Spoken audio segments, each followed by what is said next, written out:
Blizzard's Wake, Chapter 7, Fargo, North Dakota. He had bought only one bag of chips at Jamestown, so that by the time the bus reached Fargo, Zeke needed food. He thought of trying to call Dwayne again, but a line had formed at the sandwich counter, and the bus to Grand Forks would be leaving shortly.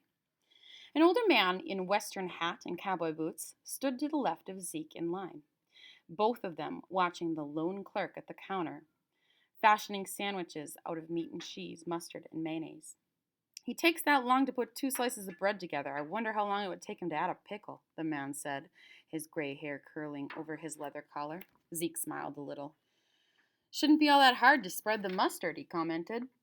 You taken the 328 bus? The older man said, then put out his hand. Ed Osler, by the way. Zeke shook it. Zeke Dexter. Yeah, heading to Grand Forks. I get off at Hillsboro. Should have eaten before I came down to the bus. Where'd you board? Bismarck. Did you only imagine it? Zeke wondered. Or was there a moment's pause, a flicker of suspicion in the man's face? Oh, said Ed. The line moved forward, and the next customer placed his order. A new driver stuck his head in the door. 15 minutes, folks. Any of you taking bus 328 should take your food on board and be ready to leave by 9:25. The lean-faced clerk at the sandwich counter did not move any faster than he had before.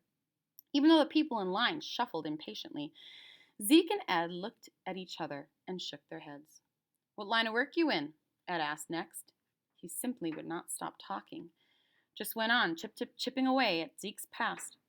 I'm between jobs right now, Zeke murmured, looking straight ahead. He could tell that the man was studying him, waiting for an answer. Did radio repair for a while. Small appliance repair. Twine. The man leaned closer and lowered his voice. You ever work for North Dakota Twine? Zeke didn't answer. He said, It's okay. You done a little time. Paid your debt. Now you got a right to a fresh start. Zeke didn't blink. Eyes on the sandwich man. The yellow of the mustard jar. He shouldn't have mentioned Twine. Hadn't realized, just like the license tag plant. Twine spelled prison to those in the know. 5 minutes, the bus driver called, coming out of the restroom. 1 turkey and cheese, said the woman in front of Zeke to the sandwich man. Make that 2, said Zeke, reaching in his pocket. Make it 3, said Ed. The bus was only 3/4 full this time. When Zeke found the front seat unoccupied, he slid into it and parked himself in the middle to discourage company, his sandwich beside him. He stared motionless out the window when Ed got on, didn't acknowledge the man's momentarily pause by his seat, and was relieved when he moved on towards the back of the bus. The driver made his way down the aisle, collecting tickets and counting passengers. And finally the door swung shut, the lights dimmed. The number 328 pulled out of the depot, heading towards the highway. With a bottle of Coca-Cola braced between his feet, the lap on his sandwich, and a small packaged blueberry pie in his jacket pocket, Zeke ate slowly, knowing this would be his last meal of the evening.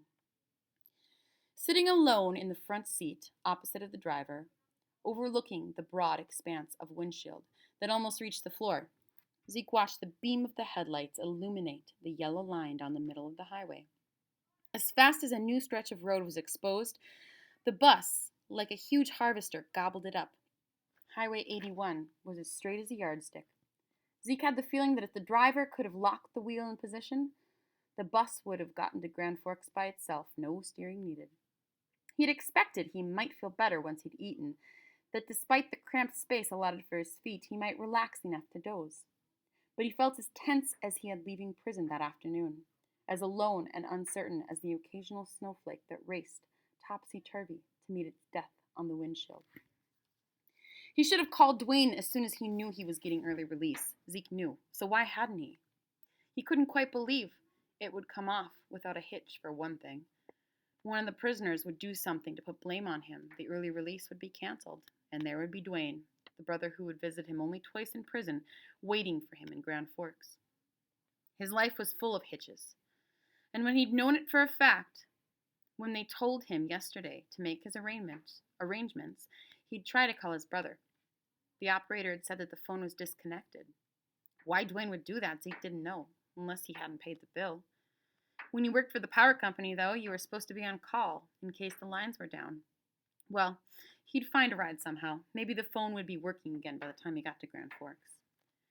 Everyone talked about paying your debts to society and getting a second chance, but Zeke had known from the look on the jurors' faces the day the verdict was read that he'd find little mercy in Grand Forks. When a man too drunk to remember kills the wife of the county doctor, the wife who was coming home from church, yet forgiveness in short supply. Never mind that it was the first time Zeke had ever been in court. Never mind that he had never been arrested before for driving intoxicated. He couldn't even testify on his own behalf because he couldn't remember the accident. One moment he was in a bar drinking, the next he was being dragged out of his car, and the police were going through his pockets, the papers in his wallet. One of the officers swore at him because Zeke had been unhurt. The bus pulled into Harwood. Someone stepped out of a cafe and motioned the driver to go on. Without coming to a full stop, the bus turned towards the highway again and rolled on, swallowing up the center strip like it was spaghetti. Zeke felt sorry for George Sterling and his family, of course. The doctor had been at the Dexter home 2 or 3 times when Zeke was growing up, and again when Mrs. Dexter had her fatal heart attack 8 months after she'd lost her husband. But it wasn't as though Zeke had intended to kill anyone that night. Least of all Anne Sterling. And now he'd be about as welcome in Grand Forks as hoof and mouth disease. Zeke and Dwayne, who had never been close, would have even less to say to each other now than before. He'd tried living on his own back when he was 20. Just packed up a few things he really cared about and took off. Bummed around for a while, living in rented rooms, but he never found a job that would pay much more than food to put in his stomach.